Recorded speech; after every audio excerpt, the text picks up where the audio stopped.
नमस्ते दोस्तों। Integration through a branch cut से आज हम लोग ये दो इम्प्रॉपर इंटीग्रल्स दिए हुए हैं, इनको सॉल्व करेंगे। पहला है हमारा जीरो से इनफाइनाइट ln x का whole square upon X square plus one D X, और दूसरा क्या है जीरो से infinite ln x upon X square plus one D X. और आप बच्चों देखेंगे कि जब हम लोग ये वाला इम्प्रॉपर इंटीग्रल सॉल्व करेंगे तो ऑटोमेटिकली इसकी वैल्यू भी हम लोगों को पता चल जाएगी। अब वो कैसे हम लोग करेंगे उसको हम लोग देखते हैं। तो सबसे पहले हम लोग ये वाला इम्प्रॉपर इंटीग्रल सॉल्व करने वाले हैं। तो लिखिए इसको कि जीरो से इनफाइनाइट ln x का whole square upon X square plus one dx। और आप बच्चों जानते हैं कि जब हमारा log का बेस, जैसे log x अगर बेस e होता है तो आप उसको कैसे लिखते हो, ln x। तो यानी कि ln x क्या है, ये ln x to the base e, इसलिए इसको हम लोग शॉर्ट में ऐसे भी लिखते हैं। अब हम लोगों का पहला क्या टारगेट है, इसको कॉरेस्पॉन्डिंग कॉम्प्लेक्स फंक्शन में लिखिए। यानी कि अब यहां से स्टार्ट कर रहे हैं बच्चों इसको। कंसिडर द integral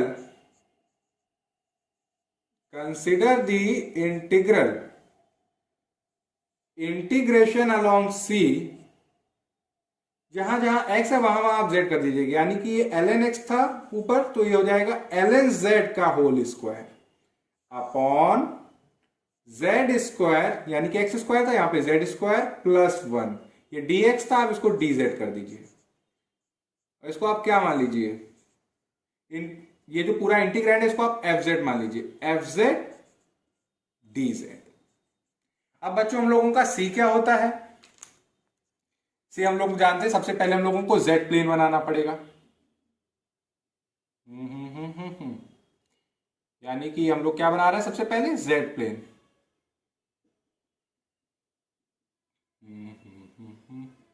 ये होता है हम लोगों का रियल पार्ट ऑफ z, और ये हो गया बच्चों हम लोगों का इमेजिनरी पार्ट ऑफ z। तो हम लोगों का जो c होता है ये दो चीजों से मिलकर बनता है, एक बड़ा सा सेमी सर्कल,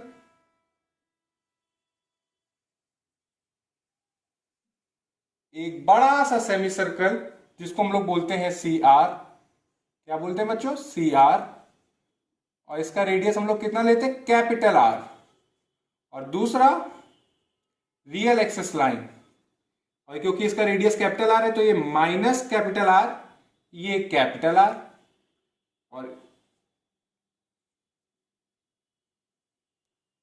और ये होती थी हमारी रियल एक्सिस लाइन और सेमी सर्कल, इन दोनों से मिलके बनता है हमारा कॉन्टूर सी। हमारे फंक्शन एफ को इसके अलोंग इंटीग्रेट करना है। अब जरा अपने इंटीग्रेंड पे आइए, आप देखिए इसमें क्या दिया हुआ है, ln z। और ये ln z कोई नॉर्मल फंक्शन नहीं है, ये हमारा क्या है, multi valued function. Multi valued function जानते हैं कि जब हमारे इंटीग्रैंड में मल्टी वैल्यूड फंक्शन आ जाता है तो एक नई सिंगुलैरिटी ऐड हो जाती है, और वो क्या होती है, हमारी ब्रांच पॉइंट। तो चलिए इसको सॉल्व करते हैं कि since ln z is a multi valued function.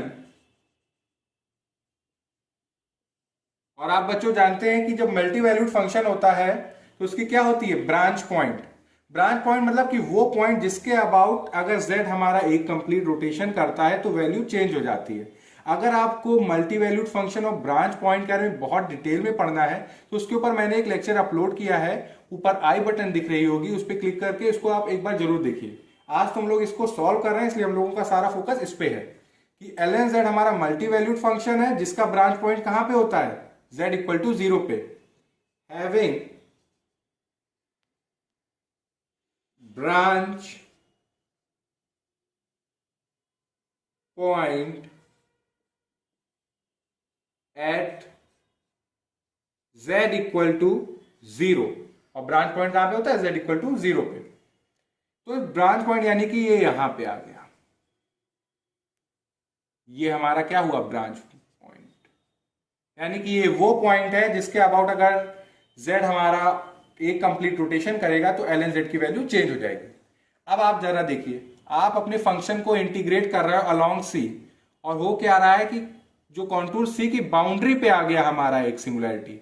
तो जब बाउंड्री पे सिंगुलैरिटी आ गई तो हम लोग कॉची-रेसिड्यू थ्योरम लगा नहीं पाएंगे, प्रॉब्लम हो गई। तो हम लोगों का क्या है कि हम लोगों को कुछ ऐसा करना है कि ये जो सिंगुलैरिटी है ये हमारे कॉन्टूर पे ना आए। तो इसके लिए क्या करते हैं, हम एक छोटा सा सेमी सर्कल बनाएंगे, यहां से हटा देते हैं, यहां से हटा देते हैं, क्योंकि हमें अवॉइड करना है कि ये हमारी बाउंड्री पे ना आए सिंगुलैरिटी ब्रांच पॉइंट। तो हम लोग क्या करते हैं, छोटा सा सेमी सर्कल बनाएंगे,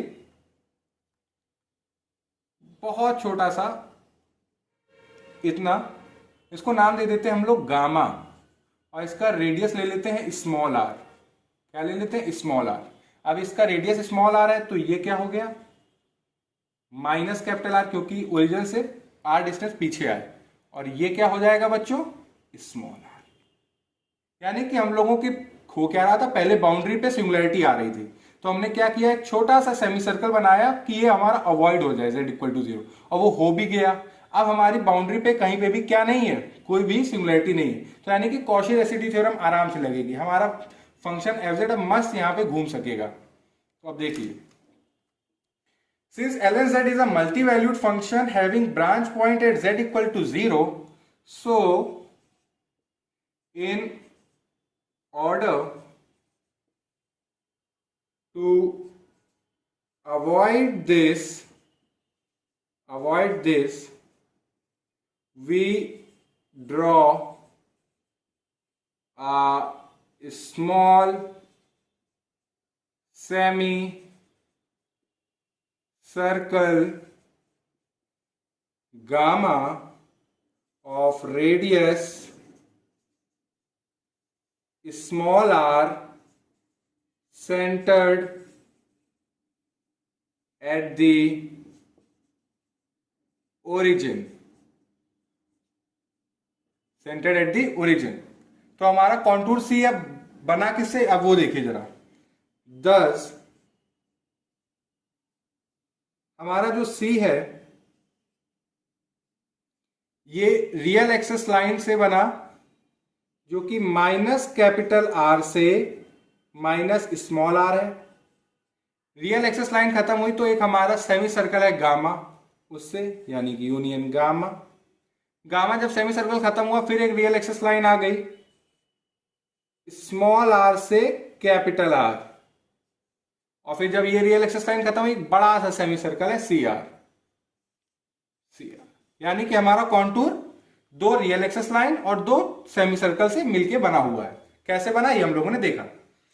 अब जरा आइए बच्चों, क्योंकि ये जो ln z है ये मल्टी वैल्यूड फंक्शन है, और बच्चों जानते हैं कि ब्रांच पॉइंट जैसे z=0 ब्रांच पॉइंट है ln z का, यानी कि इस पॉइंट के अबाउट, जैसे ये मान लीजिए z है r e⁻θ, ये रियल एक्सेस लाइन है, तो यानी कि ये z जब एक कंप्लीट रोटेशन करके आ रहा है तो हो क्या रहा है, हमारा ln z अपनी वैल्यू बदल दे रहा है।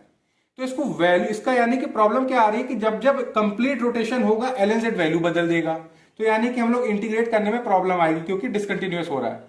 तो हम लोग इंट्रोड्यूस क्या करते हैं, ब्रांच कट, यानी कि एक तरह की वो कर्व, एक तरह की वो लाइन जो रोकती है हमारे z को एक कंप्लीट रोटेशन लगाने से। तो देखिए मान लीजिए जैसे z हमारा यहां पे है, यानी कि जब थीटा हमारा क्या है 0, और यहां से चलना स्टार्ट किया किया किया किया पूरा एक चक्कर लगा के आया, और ये लाइन है इसको नहीं छूना है, इसके लाइन के जस्ट पीछे रुक जाना है, जस्ट पीछे। अगर छू गया ln z वैल्यू बदल देगा। हम लोगों को इसको चक्कर नहीं लगाने देना है, रोटेशन नहीं लगाने देना है। तो इसको रोटेशन लगाने के ना लगाए इसलिए हम लोग इंट्रोड्यूस करते हैं ब्रांच कट, यानी कि ब्रांच कट। और ब्रांच कट क्या करता है, एक चक्कर जब लगेगा नहीं तो हमारा मल्टी वैल्यूड फंक्शन बदल जाएगा किसमें, सिंगल वैल्यूड फंक्शन में। तो यानी कि हम लोगों का फंक्शन वेरी नहीं करेगा। तो यहां पे भी हम लोगों के पास ln z है और ये वैल्यू बदल देगा, तो हम लोगों को क्या चीज की जरूरत पड़ेगी, ब्रांच कट की। ये ब्रांच कट ही है जो हमारे मल्टी वैल्यूड फंक्शन को सिंगल वैल्यूड फंक्शन बनाएगा। अब ये बात आती है कि हम लोग कौन सी ब्रांच कट लें। एक तो आप कह सकते हो कि सर आप ये वाली ले लीजिए, मगर आप बच्चों ध्यान दे दीजिए, अगर आपने यहाँ वाली ब्रांच कट लिया जहां पे थीटा हमारा कहां से कहां होगा, 0 से 2 पाई, इसमें बच्चों प्रॉब्लम क्या आएगी कि जब हमारा फंक्शन एफ जेड ट्रेवल करेगा ना इस कॉन्टूर पे, तो ये ब्रांच कट के ऊपर आएगा, और ब्रांच कट पे अगर आया, हम लोग जानते हैं फंक्शन वैल्यू चेंज कर देगा, यानी कि क्या हो जाएगा, डिसकंटिन्यूअस। तो इसको रोकने के लिए हम लोग यहां पे तो ब्रांच कट नहीं लेंगे, आप चाहे यहां पे ब्रांच कट लेना चाहें तो यहां पे भी नहीं लेंगे, क्योंकि अगर कहीं पे भी हमारी ब्रांच कट कॉन्टूर सी से मिल गई तो फंक्शन डिसकंटिन्यूअस हो जाएगा। तो यानी कि ऊपर साइड में तो हम लोग कहीं पे भी ब्रांच कट नहीं लेने वाले, तो वो लेंगे कहां, नीचे ले लेते हैं। और जो जनरल है, जो हम लोगों को याद रहेगी, पता रहेगी, वो कौन सी होगी, ये वाली, ये ब्रांच कट लेंगे, यानी कि ये ब्रांच कट है। जब यानी ब्रांच कट ले रहे हैं बच्चों हम लोग, तो थीटा हमारा कहां से कहां रहेगा, -π/2 से 3π/2 के बीच में, -π/, क्योंकि आप क्लॉकवाइज में देखेंगे -π/2, और देखिए पूरा चक्कर लगेगा नहीं, यहां पे आके हमने एक बाउंड्री खींच दी, यानी कि z कितना भी करे यहां पे हम लोग उसको रोक दे रहे हैं, यानी कि हमारा ln z, जो एक प्रॉब्लम आ रही थी कि मल्टी वैल्यूड फंक्शन है, वैल्यू चेंज करेगा जब पूरा z एक रोटेशन लगाएगा, तो उसको रोकने के लिए हमने ब्रांच कट लगा दी है, यानी कि अब हमारा फंक्शन सिंगल वैल्यूड है, कोई प्रॉब्लम नहीं। तो इसको भी लिख लेते हैं, and we take the branch, हमने ब्रांच ली जहां पे मॉड z हमारा क्या है, ग्रेटर देन 0, और थीटा का आर्ग्यूमेंट किसके बीच में रहेगा, हमारा जो थीटा है, यानी कि आर्ग्यूमेंट ऑफ z, ये -π/2 से 3π/2 के बीच में ही रहेगा, यानी कि हमने थीटा की वैल्यू फिक्स कर दी, क्योंकि अब थीटा हमारा -π/2 से 3π/2 के बीच में रहेगा। अगर इससे ज्यादा होगा तो फंक्शन हमारा मल्टी वैल्यूड हो जाएगा, ln वैल्यू चेंज कर देगा, इंटीग्रेट नहीं कर पाएंगे। तो हमने रिस्ट्रिक्ट कर दिया है कि अब हमारी कोई जितनी भी मल्टी वैल्यूड फंक्शन की वजह से प्रॉब्लम आ रही थी वो सारी हम लोगों ने हटा दी। पहली क्या थी, ब्रांच पॉइंट हमें प्रॉब्लम दे रहा था, तो स्मॉल सेमी सर्कल बना दिया। दूसरी प्रॉब्लम ये आ रही थी कि इसकी वजह से फंक्शन हमारा चेंज कर रहा था वैल्यू, जब भी हमारा z एक रोटेशन कंप्लीट करेगा, तो उसको हटाने के लिए हम लोगों ने ब्रांच कट इंट्रोड्यूस कर दिया, और ब्रांच कट के बारे में भी लिख दिया। तो ln z से जितनी भी प्रॉब्लम हो रही थी हमारे फंक्शन को इंटीग्रेट करने से, वो सारी हम लोगों ने खत्म कर दी है। अब इसको बच्चों हटा देते हैं अभी।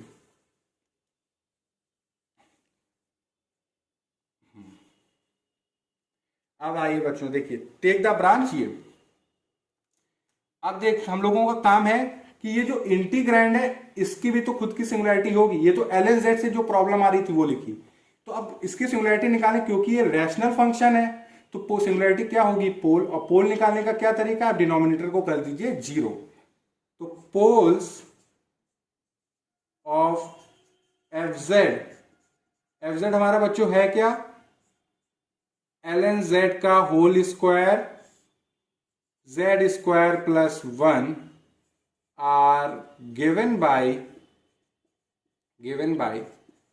आप डिनोमिनेटर को 0 कर दीजिए, z² plus 1 equal to 0, that is z plus iota z minus iota equal to 0, यानी कि z हमारा क्या आया, एक आया आयोटा, एक आया माइनस आयोटा, यानी कि ये दोनों हमारे क्या है, सिंपल पोल्स आए। अब सिंपल पोल्स आए, इनको लोकेट करिए। आयोटा ये कुछ हमारा यहां पे होगा, आयोटा माइनस आयोटा कुछ यहां पे होगा, इमेजिनरी एक्सिस लाइन पे माइनस आयोटा। तो देखिए हमारे कॉन्टूर सी के अंदर जो पोल होगा हमें उससे लेना देना है, जो बाहर है हमें उससे क्या ही लेना देना। तो हमारे कॉन्टूर सी के अंदर सिर्फ और सिर्फ आयोटा अंदर है, तो हम लोग क्या करेंगे, कॉशी रेसिड्यू थ्योरम लगाएंगे, इसके करेस्पॉन्डिंग रेसिड्यू निकालेंगे और 2 पाई आयोटा से मल्टीप्लाई कर देंगे, तो हमें इसकी वैल्यू मिल जाएगी। तो लिखेंगे कि thus fz has simple poles at z equal to iota minus iota, but only z equal to iota lies inside C. अंदर कौन आ रहा है? सिर्फ और सिर्फ z इक्वल टू आयोटा हमारे सी के अंदर आ रहा है। अब सिंपल सी बात है, आप कॉची रेसिड्यू थ्योरम लगा दीजिए बच्चों। तो using Cauchy's residue theorem, integration along C F Z D Z equal to 2 pi iota, और जितने भी हमारे कॉन्टूर सी के अंदर पोल हैं उनके करस्पॉन्डिंग रेसिड्यू निकालिए, उनका सम करके 2 पाई आयोटा से, और sum of residue of F Z at poles inside C. अब जरा इस फिगर को देखिएगा, हम लोग इससे इंटीग्रेशन अलोंग सी का मतलब बच्चों समझ रहे हैं कि मान लीजिए ये स्टार्टिंग पॉइंट है, यहां से हमने स्टार्ट किया चलना, तो आप यहां पे चले। जब आप यहां से यहां चल रहे हैं तो आप क्या चल रहे हो? रियल एक्सिस लाइन पे। तो यानी कि माइनस कैपिटल आर से माइनस स्मॉल आर, ठीक इतना। आप जब रियल एक्सिस लाइन पे चल रहे हो तो इमेजिनरी पार्ट कुछ होता नहीं, वो जीरो होता है। तो पूरा पूरा फंक्शन हमारा किस पे डिपेंड करेगा? एक्स पे। तो यानी कि जो एफ जेड है ये क्या हो जाएगा? F x. एफ एक्स हमारा है क्या बच्चों? पहले एफ एक्स ऐसे लिख देते, एफ एक्स डी एक्स। अब देखिए, जब ये हमारा ये खत्म हुआ रियल एक्सिस लाइन, क्या स्टार्ट हो गया? Semi circle. आप सेमी सर्कल पे चल रहे हो क्योंकि हमारा क्या चल रहा है? फंक्शन। तो यहाँ पे आपका रियल पार्ट भी है, इमेजिनरी पार्ट। तो यानी कि आपका फंक्शन z पे डिपेंड कर रहा है, यानी कि integration along gamma F Z D Z. अब जब आप यहां पे खत्म हुए, फिर से आपकी रियल एक्सिस लाइन स्टार्ट हो गई, स्मॉल आर से कैपिटल आर। तो स्मॉल आर से capital R F X D x, ये भी क्लियर। अब यहां से आप यहां पे आए, रियल एक्सिस लाइन पे चल गए, अब आप बड़े से सेमी सर्कल के अलोंग चल रहे हो। तो यानी कि integration along C R F Z D Z. और आप देखेंगे फिर से आप कहां पे आ गए, यानी कि एक पूरा कॉन्टूर सी के अलोंग, यानी कि एक पूरा कंप्लीट चक्कर लगाना था, रोटेशन करनी थी, वो हो गई हम लोगों की। एक हम लोगों ने कंप्लीट राउंड ले लिया। तो ये 2 पाई आयोटा रेसिड्यू फंक्शन का z इक्वल टू आयोटा पे। यहां तक हम लोगों का पार्ट क्लियर है। अब हम लोगों को ये सॉल्व करने हैं। अब जरा हम सोच तो रहे हैं कि यहाँ पे पहले हम लोग रेसिड्यू निकाल लेते हैं, क्योंकि इसको चीज को हम चाहते हैं कि एक बोर्ड में आए, इसलिए यहाँ पे पहले हम लोग रेसिड्यू निकाल के खत्म कर देते हैं इस चीज को। रेसिड्यू किसका निकाल रहे हो आप? फंक्शन का। किस पॉइंट पे निकाल रहे हो? z इक्वल टू आयोटा पे। क्योंकि ये सिंपल पोल है तो यहाँ पे रेसिड्यू निकालने का क्या तरीका है कि जिस पॉइंट पे आपको रेसिड्यू निकालना है वहां पे लिमिट टेंड करे z tending to iota, z minus iota, फिर एफ जेड। तो limit z tending to iota, z minus iota, F Z हमारा क्या है बच्चों?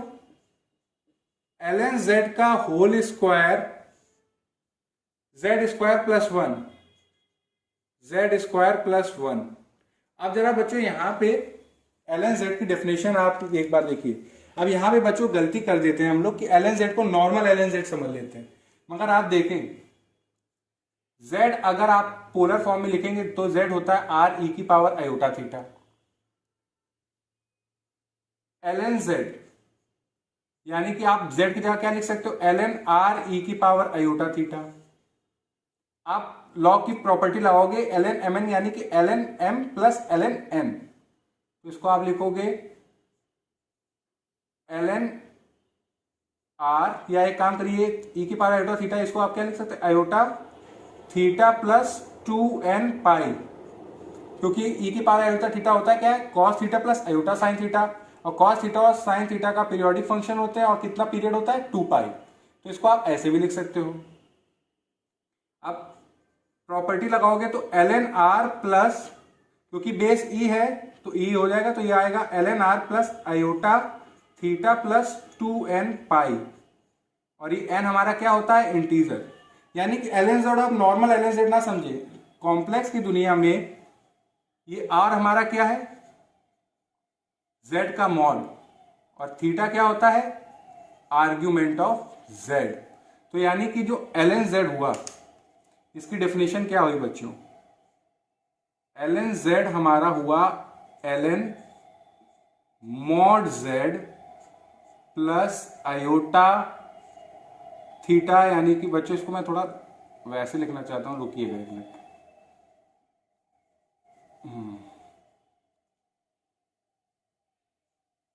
ln z जो हुआ, ये बच्चों हुआ क्या हमारा, ln mod z plus iota argument of z plus 2n पाई, ये हुआ।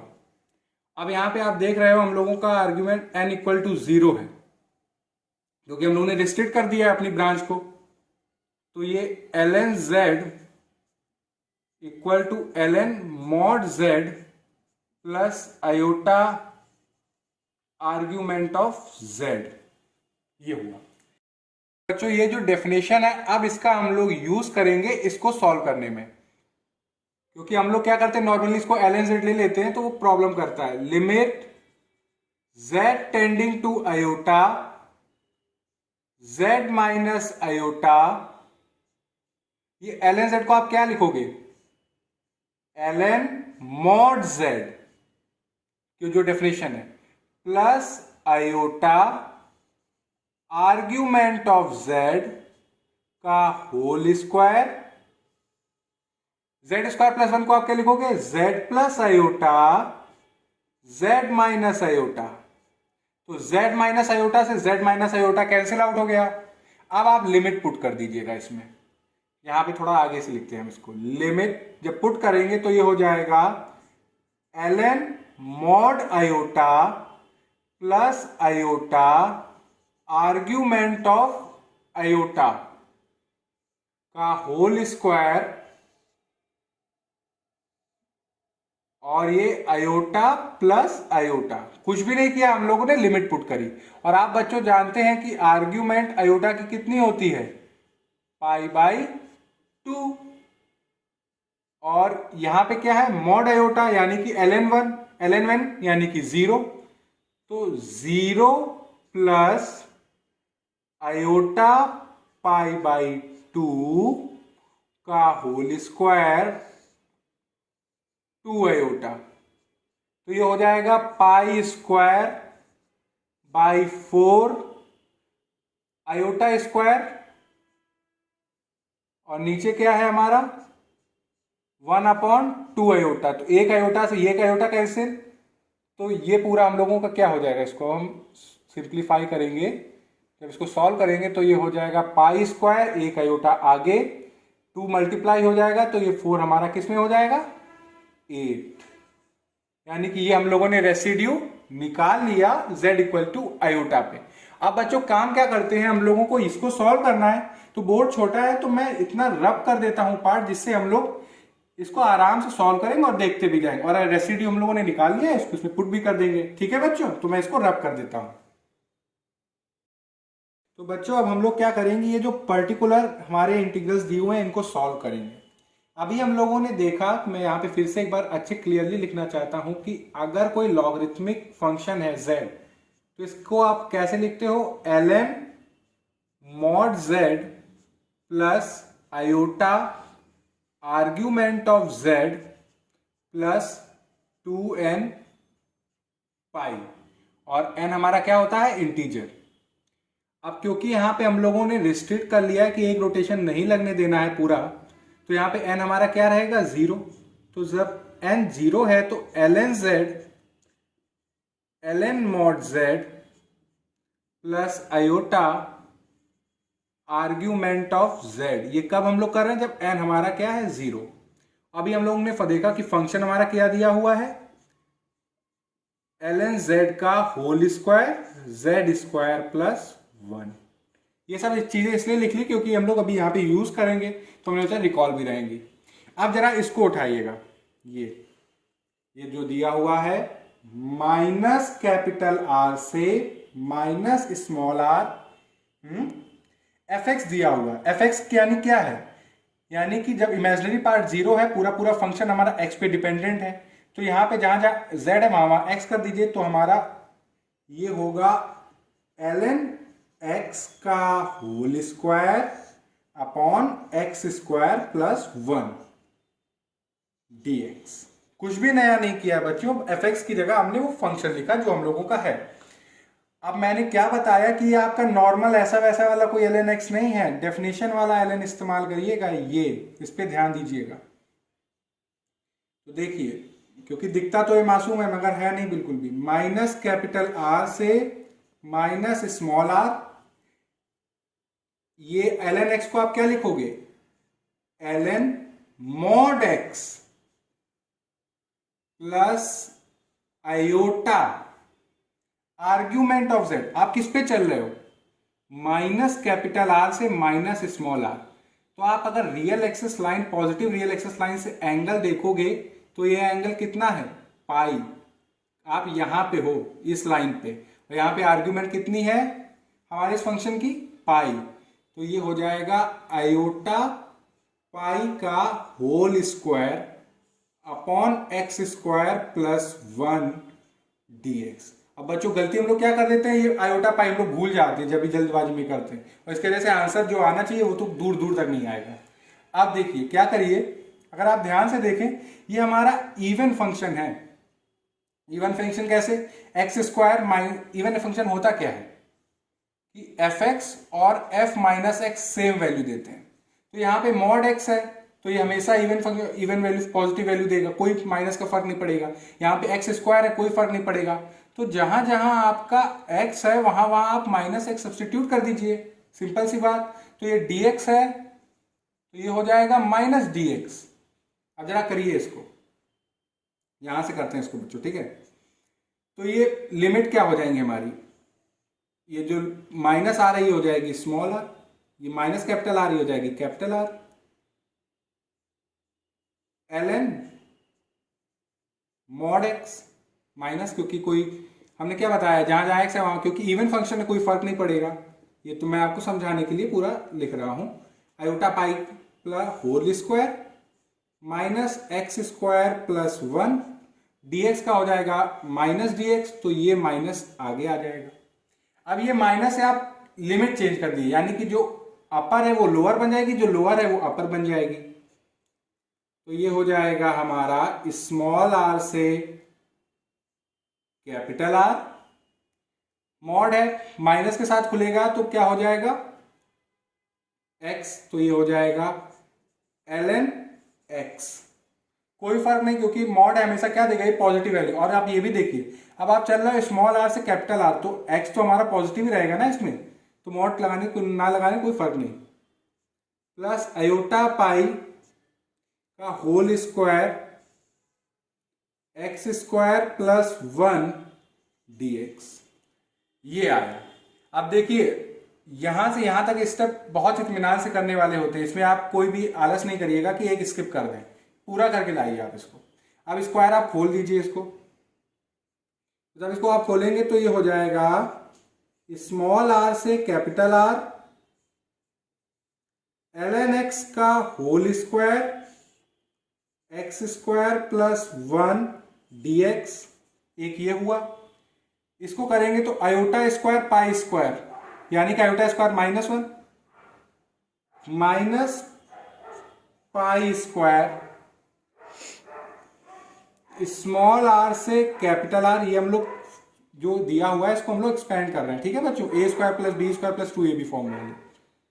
तो 1 upon X square plus 1 dx, और फिर आता है 2ab। तो यानी कि इसको बच्चों मेरे हिसाब से इतना काम कंप्लीट हो गया है, तो इसको मैं रद्द कर देता हूं, ये इतना ये भी इसका ये हटा देता हूं।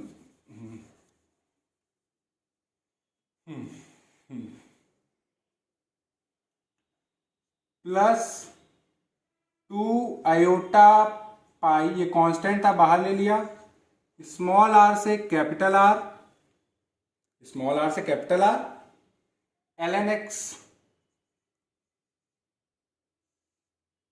X square plus 1 dx। कुछ नहीं किया हमने, बेसिकली इसको एक्सपेंड किया। तो यानी कि माइनस कैपिटल आर से minus small R ln x का whole square X square plus 1 dx। आप कैसे लिख सकते हो? ऐसे लिख सकते हो। आप जरा इसको लीजिए जो दिया हुआ है, एक तो ये हमने सॉल्व किया, दूसरा ये दिया हुआ स्मॉल आर से कैपिटल आर, एफ एक्स क्या है हमारा बच्चों? ln x का whole square upon X square plus 1 dx। हमने क्या बताया? कोई भी आलस नहीं करना है हम लोगों को, सारे स्टेप्स करेंगे। तो आप स्मॉल आर से जब कैपिटल आर पे चल रहे हो तो आपका यहाँ पे थीटा क्या है, यानी कि आर्गुमेंट जेड का क्या रहेगा? 0, क्योंकि आप पॉजिटिव रियल एक्सेस लाइन पे हो, यहाँ पे चल रहे हो, तो थीटा है 0। तो इसको आप कैसे लिखोगे? स्मॉल आर से capital R ln mod x plus iota, argument कितना है यहाँ पे? थीटा 0 का whole square X square plus 1 dx। ठीक है, क्योंकि आप स्मॉल आर से कैपिटल आर चल रहे हो, पॉजिटिव एक्स है, मॉड की कोई जरूरत नहीं है, तो इसको हटा भी देंगे। और बच्चों अब इसका भी काम कंप्लीट हो गया, डेफिनेशन भी हम लोगों ने यूज कर ली, तो इसको भी हम लोग अब हटा ही देते हैं।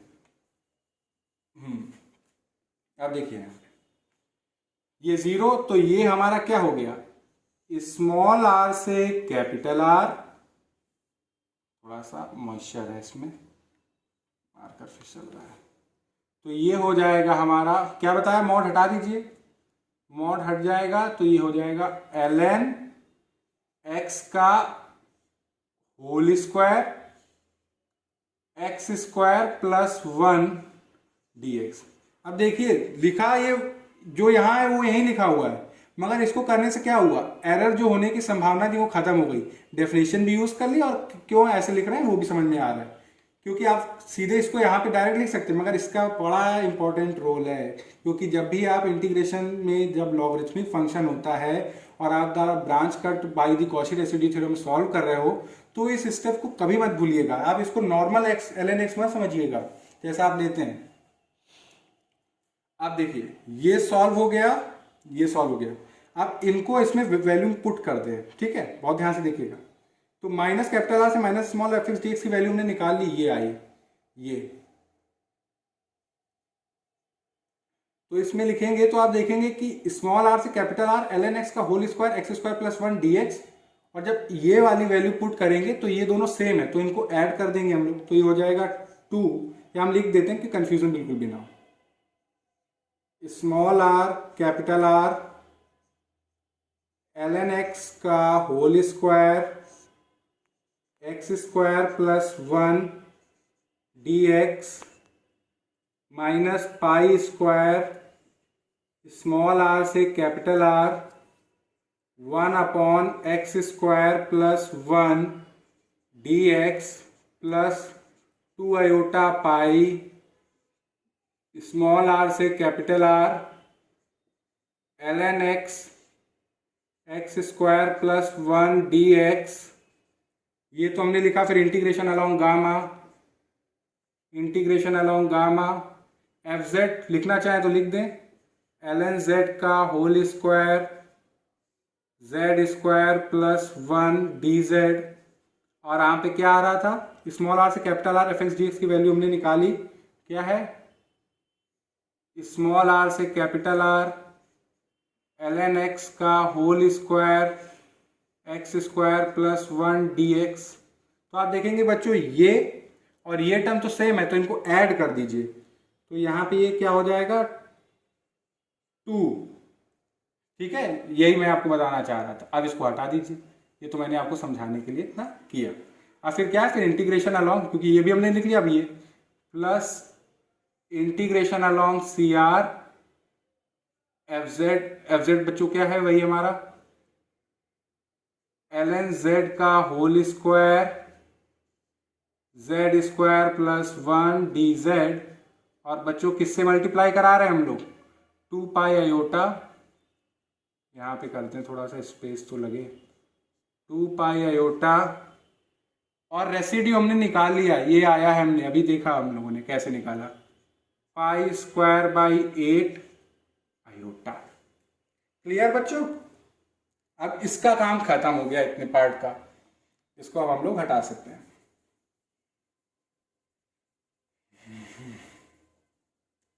ये जितना था हम लोगों ने इसको सब समझ लिया, इसको प्रॉपर सीक्वेंस में हम लोग करते जा रहे हैं बच्चों। अब देखिए बच्चों, हम लोगों को क्या करना है, अब ये जो इंटीग्रेशन अलोंग गामा और इंटीग्रेशन अलोंग सी आर है, इनको सॉल्व करना है, तो इनको सॉल्व करते हैं। आप लोगों को एक रिजल्ट बच्चों पता है, फिर से मैं बता देता हूं इसको, कि अगर हमारा गामा कोई आर्क दिया जाए,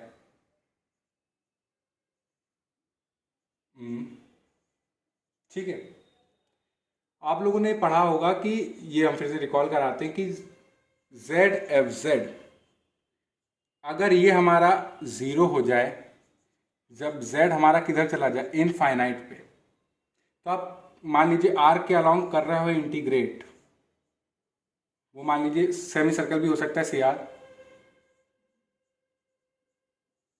तो इसकी वैल्यू क्या हो जाती, और ये जो सेमी सर्कल है यानी कि जो आर्क है, इसका अगर रेडियस अगर आप इनफाइनाइट कर दो ना बच्चों, तो ये वैल्यू क्या हो जाती है, 0 हो जाती है। ये हम लोगों को पता है, यानी कि जब z इनफाइनाइट को जाएगा, अगर z एफ जेड की वैल्यू टेंड करे 0 पे, तो इंटीग्रेशन अगर आप एफ जेड का कर रहे हो अलॉन्ग दैट पर्टिकुलर आर्क, यहाँ पे मान लीजिए सी आर है, यानी कि ये क्या है, सी आर, तो ये क्या हो जाएगी, 0 हो जाएगी जब रेडियस कहाँ जाएगा, इनफाइनाइट को। तो यही चीज का हम लोग यूज कर देंगे। तो सबसे पहले आप काम करिए, जेड एफ जेड को निकालते हैं हम लोग, और लिमिट क्या पुट कर देंगे, z टेंडिंग टू इनफाइनाइट। तो now limit z tending to infinite ln z का whole square z square plus 1, क्योंकि z एफ जेड कर रहे हो तो एक z हमारा मल्टीप्लाई, आप ये निकालिए नाउ, और z इनफाइनाइट, अगर ये वैल्यू, ये इतना पार्ट अगर ये 0 हो जाता है, तो इंटीग्रेशन अगर आप एफ जेड का कर रहे हो अलॉन्ग सी आर, तो वो क्या हो जाएगा, 0। और ध्यान से देखिए बच्चों, अगर आप यहाँ पे देखिए सीधे डायरेक्टली, तो ये इनफाइनाइट होगा ऊपर, और नीचे भी क्या हो रहा है, इनफाइनाइट। ये इनफाइनाइट अपॉन इनफाइनाइट फॉर्म है, तो ये क्या लगा दीजिए आप, L Hôpital rule. L Hôpital rule जब आप लगाएंगे, यहाँ पे कैसे लिखे हैं हम इसको थोड़ा सा अच्छे से, तो यहाँ पे देखिए एल हॉपिटल रूल लगाएंगे, तो ये हो जाएगा 1 ln z का whole square plus 2 ln z into 1 upon z into z, कुछ नहीं, ऊपर नीचे हम लोग डिनोमिनेटर और न्यूमरेटर को डिफरेंशिएट कर रहे हैं z के रिस्पेक्ट में, 2z। अब आप देखिए, ये z से ये z कैंसिल आउट हो गया, तो ये आया ln z का whole square plus 2 ln z 2z। अभी भी कौन सी फॉर्म में है, इनफाइनाइट अपॉन इनफाइनाइट फॉर्म में है बच्चों। तो फिर से आप एल हॉपिटल रूल लगाइए, तो ये हो जाएगा 2 ln z 1 upon z plus 2 z into 2। और हमारी लिमिट क्या चल रही है बच्चों, पूरे इस सिस्टम में z हमारा इनफाइनाइट को टेंड कर रहा है, limit z tending to infinite, limit z tending to infinite. तो जब अब यहां पे आप पुट करेंगे, तो ये हमारा अभी भी क्या बन रहा है, 2 से 2 2 पूरा कैंसिल आउट हो जाएगा, तो ये कुछ बनेगा जाके, limit z tending to infinite ln z plus 1 upon z, थोड़ा सा सिंप्लीफाई किया। अभी भी ये कौन सी फॉर्म में है, इनफाइनाइट बाय इनफाइनाइट फॉर्म में है। फिर से एक बार आप क्या करिए, एल हॉपिटल रूल लगाइए, तो ये हो जाएगा 1/z limit z tending to infinite plus 0/1। अब अगर आप देखेंगे लिमिट पुट करेंगे तो इसकी वैल्यू क्या आ रही है, 1/इनफाइनाइट 0, 0 प्लस 0 0, 0 आ रही। तो यानी कि आपने देखा कि जब ये जो z एफ जेड है ये हमारा 0 को टेंड कर रहा है जब z इनफाइनाइट को जा रहा है। तो सिंस z एफ जेड यानी कि z ln z का whole square z square plus 1 is tending to 0 as z tends to infinite, then आप कह सकते हो कि अगर आप फिर इंटीग्रेट करते हो ना बड़े वाले सेमी सर्कल सी आर के अलाउंग अपने फंक्शन एफ जेड को, यानी कि एफ जेड क्या है हमारा ln z का whole square z square plus 1 dz, अगर आप रेडियस अगर इनफाइनाइट कर दो, यानी कि अगर आप देखें ये जो बड़ा वाला सेमी सर्कल सी आर है ये भी एक तरह की आर्क है, अगर इसका रेडियस आप इनफाइनाइट कर दो यानी कि कैपिटल आर हमारा टेंडिंग टू इनफाइनाइट हो जाए, तो यहाँ पे वैल्यू अगर आप देखेंगे इस इंटीग्रल की अलोंग सी आर ये क्या आ रही है 0। यानी कि जब सी आर जो सेमी सर्कल है इसका रेडियस अगर इनफाइनाइट कर रहे हैं तो इसके अलावा अगर आप इंटीग्रेट कर रहे हो फंक्शन को एफ जेड को तो ये क्या हो रहा है 0। तो ये आ गई हमारी सेकेंड इक्वेशन, और फर्स्ट इक्वेशन आप इसको मान लीजिए। अब बोर्ड रब है छोटा है तो इसको रब करके मैं इंटीग्रेशन अलोंग गामा भी आपको समझा देता हूं, ठीक है बच्चों। अब बच्चों हम लोग सॉल्व करेंगे कि जब इंटीग्रेट करते हैं अपने फंक्शन को अलोंग गामा, तो बच्चों हम लोगों ने एक रिजल्ट पढ़ा था कि अगर हमारे पास कोई सर्कल है जिसका सेंटर ए है और रेडियस स्मॉल आर है, यानी कि ये सेंटर है, ये हमारा सर्कल है, और एक गामा हमने आर्क डिफाइन करी जो कि θ1 से लेके θ2 के बीच में, यानी कि ये गामा हमने कोई आर्क डिफाइन करी। ये अगर आप अपने फंक्शन एफ जेड को इंटीग्रेट करते हो अलोंग गामा और रेडियस आप क्या कर लो, ये जो आर्क जिस सर्कल का पार्ट है उस सर्कल का अगर आप रेडियस टेंडिंग टू 0 कर दो, आर टेंडिंग टू 0, तो बच्चों आपने देखा ये आता है iota final angle minus initial angle into के, यानी कि आयोटा θ2 माइनस θ1 इंटू के। और ये के होता क्या था बच्चों हमारा, ये होता था कि जो सर्कल है वहां उसके सेंटर पे हमारी लिमिट टेंड करेगी, यानी कि z tending to a z minus a F Z, यानी कि ये k की वैल्यू क्या होती है कि limit z tending to a z minus a F Z. इसको आप निकाल लें और यहां पे सब्स्टिट्यूट कर दें, और अगर आपका जो आर्क है जिस सर्कल का अगर उसका रेडियस 0 हो रहा है तो उसकी वैल्यू क्या आएगी आयोटा θ2 माइनस θ1 इंटू के। तो चलिए अब जरा इसको देखिए, गामा भी एक तरह से क्या है, सेमी सर्कल भी एक तरह से सर्कल का आर्क होता है। तो हम लोग क्या करते हैं, सबसे पहले ये निकालते हैं के, यानी कि हम लोग सबसे पहले निकालेंगे के नाउ। तो बच्चों देखिए के है क्या कि जो सर्कल है जिसका सेंटर है वहां पे आपकी लिमिट टेंड करे, यानी कि लिमिट z टेंडिंग टू 0 फिर z माइनस है, यानी कि z माइनस 0 एफ जेड। तो बच्चों आप देखेंगे कि ये होगा क्या, लिमिट z टेंडिंग टू 0, ये z और एफ जेड हमारा क्या है बच्चों ln z का whole square z square plus 1, ये हमारा क्या है एफ जेड। अब एक काम करिए आप, जहां जहां ये जो z है आप पुट कर दीजिए, put z equal to 1/t, ये मान लीजिए ये। तो यानी कि जब z हमारा 0 को टेंड करेगा तो t किधर जाएगा, t हमारा इनफाइनाइट को टेंड करेगा। तो करके देखते हैं, यानी कि जब z हम यानी कि क्या कर रहे हैं, z को 1/t मान रहे हैं। तो देखिए इसको ध्यान से बच्चों, तो यानी कि जब z 0 को टेंड करेगा तो t कहां टेंड करेगा, t हमारा इनफाइनाइट को टेंड करेगा। z है इसको कर दीजिए 1/t ln z यानी कि 1/t का होल स्क्वायर,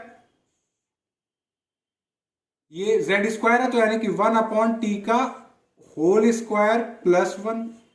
ठीक, कुछ नहीं किया हम लोगों ने, नॉर्मली सिंप्लीफिकेशन करेंगे अब। तो limit t tending to infinity 1/t, यहां पे जो बच्चों हम लोग फॉर्मूला नहीं जानते हैं ln m/n को आप क्या लिखते हो, ln m minus ln n। तो ये ln 1/t है तो आप इसको लिखिए ln 1 माइनस ln t का होल स्क्वायर। ये स्क्वायर को होगा तो ये हो जाएगा 1 प्लस टी स्क्वायर और नीचे टी स्क्वायर। ln 1 की वैल्यू बच्चों क्या होती है, 0। Limit t tending to infinity 1/t, ये 0 माइनस ln t का होल स्क्वायर, ये टी स्क्वायर न्यूमरेटर में चला जाएगा, ये हुआ 1 प्लस टी स्क्वायर। तो एक टी से ये कैंसिल आउट हो गया, तो आप इसको क्या लिखोगे, limit t tending to infinity, ये t ln t का whole square T square plus 1। तो बच्चों ये मैंने रब नहीं किया था, तो अगर आप ध्यान से देखें यहां पे भी क्या है कि limit z tending to infinity ln z का whole square z/z square plus 1, और यहां पे सिर्फ और सिर्फ z की जगह t है, तो यानी कि limit t tending to infinity t, जैसे यहां पे z है यहां पे t, ln t का होल स्क्वायर यहां पे ln z का whole square t square plus 1। और ये बच्चों हम लोगों ने लिमिट अभी इवेल्युएट करी और ये हमारी क्या आई, 0 आई। तो हम लोगों को क्या पता चल गया कि ये भी लिमिट हमारी क्या होगी, 0 होगी, क्योंकि जैसे हमने इसको सॉल्व किया वैसे अगर इसको सॉल्व करेंगे तो ये भी क्या आएगी, 0। तो यानी कि k की वैल्यू पता चल गई।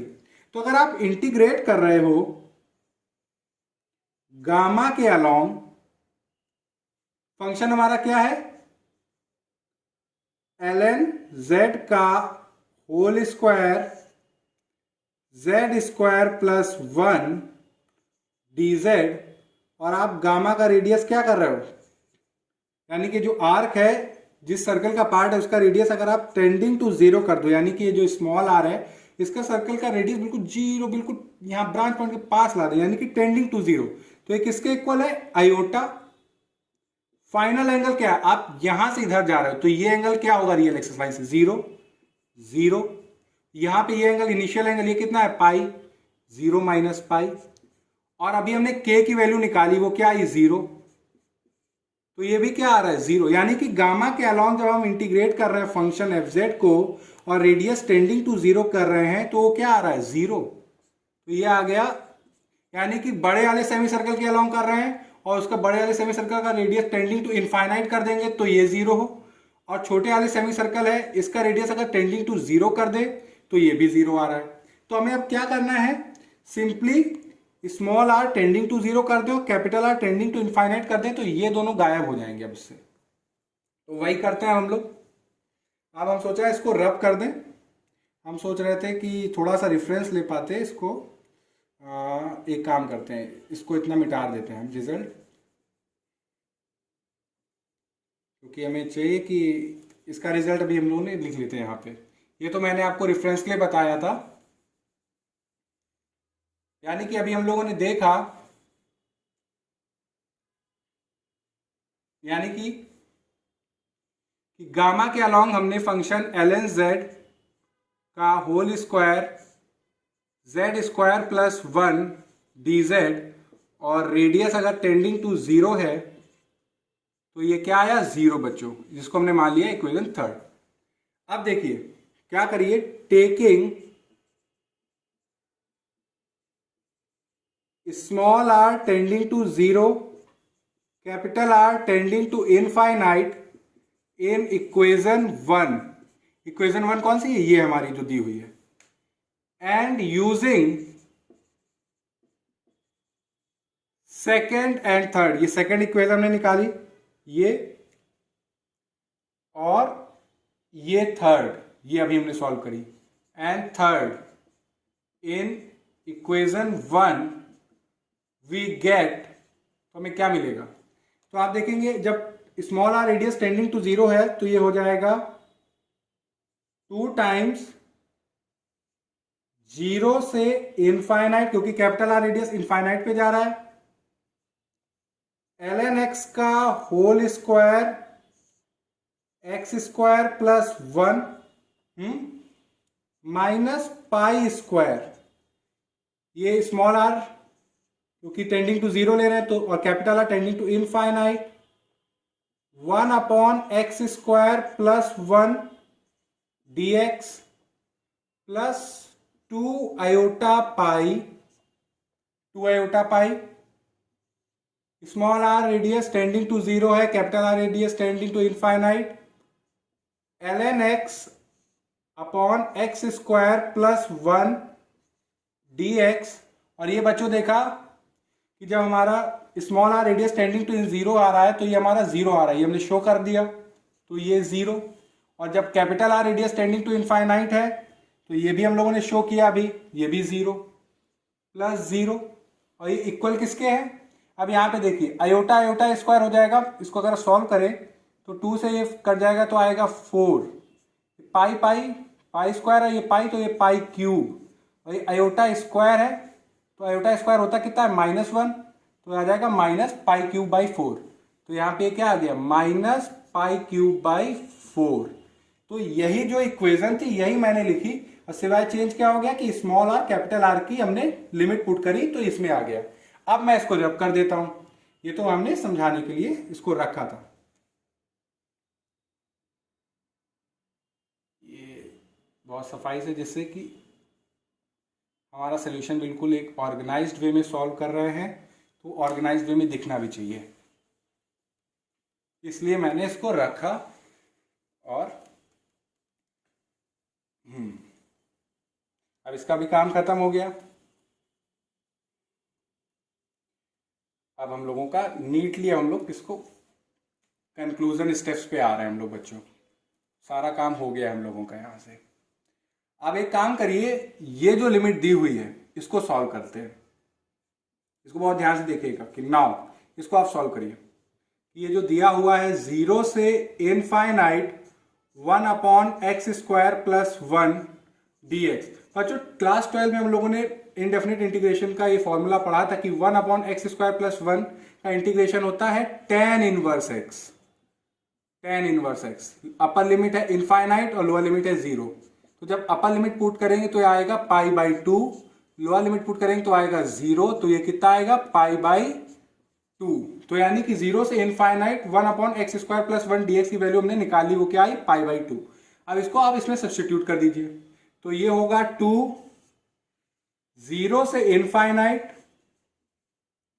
ln x का whole square X square plus 1 dx। यहां पे बच्चों स्पेस कम था तो मैंने ध्यान नहीं दिया, dx यहां पे लगेगा, dx माइनस पाई स्क्वायर 0 से infinite 1 upon X square plus 1 dx की वैल्यू पाई बाई 2 से मल्टीप्लाई 2 आयोटा पाई 0 से infinite ln x X square plus 1 dx minus pi cube by 4। एक काम करिए, इसको और लिख सकते हैं आप 2 0 से इनफाइनाइट ln x का whole square dx X square plus 1, ये जो है हमारा दिया, पहले इसको लिख लेते हैं 2 आयोटा पाई 0 से infinite ln x upon X square plus 1 dx, ये माइनस पाई क्यूब बाई 4, और ये क्या होगा पाई क्यूब बाई 2, और इसको उधर लेते माइनस है तो उधर जाएगा तो प्लस पाई क्यूब बाई 2। अब इसको जरा आप सॉल्व करेंगे तो आएगा ये 4 माइनस पाई क्यूब प्लस 2 पाई क्यूब, तो ये क्या हो गया पाई cube by 8, pi cube by 8 हो गया। तो इसको हम लोग डायरेक्टली क्या लिख देते पाई क्यूब बाई 8।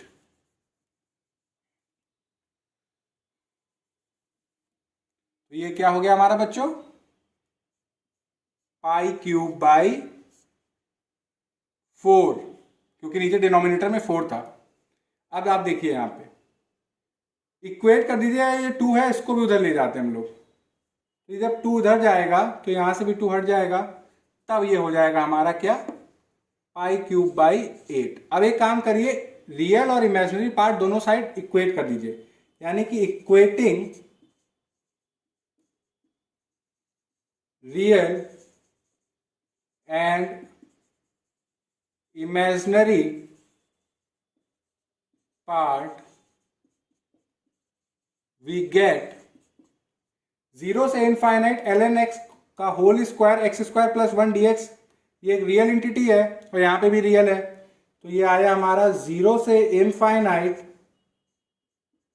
ln x का होल स्क्वायर x² + 1 dx, और ये किसके इक्वल आया, π³/8। और आपका ये इमेजिनरी पार्ट यहाँ पे क्या है, पाई 0 से infinite ln x upon x² + 1 dx, और यहाँ पे इमेजिनरी पार्ट कुछ है नहीं तो ये 0, और ये पाई उधर चला जाएगा, तो ये क्या आया, 0 से infinite ln x upon x² + 1 dx = 0। तो बच्चों ये जो स्टार्टिंग में ब्लू में ये दिया हुआ था ये क्वेश्चन, यानी कि हमने निकाल लिया कि 0 से इनफाइनाइट ln x का whole square upon x² + 1 dx क्या वैल्यू आई, π³/8। और 0 से इनफाइनाइट, जैसा कि मैंने कहा था कि जब आप इसको सॉल्व करेंगे तो इसकी वैल्यू ऑटोमेटिकली पता चल जाएगी, तो वो क्या आई, 0। तो ये हम लोगों ने आज इंटीग्रेशन थ्रू ब्रांच कट से ये दो इम्प्रॉपर इंटीग्रल सॉल्व किए, जिसमें से ये जो है इसकी वैल्यू क्या आई, π³/8, और ये जो 0 से infinite ln x upon x² + 1 है, इसकी वैल्यू क्या आई, 0। तो ये सॉल्व किया। अगर आपको इस प्रॉब्लम सॉल्विंग में कहीं पे भी कोई डाउट हो तो आप कमेंट सेक्शन में फ्रीली होके बताइए, मैं उसको सॉल्व करूंगा। ओके बच्चों, थैंक यू।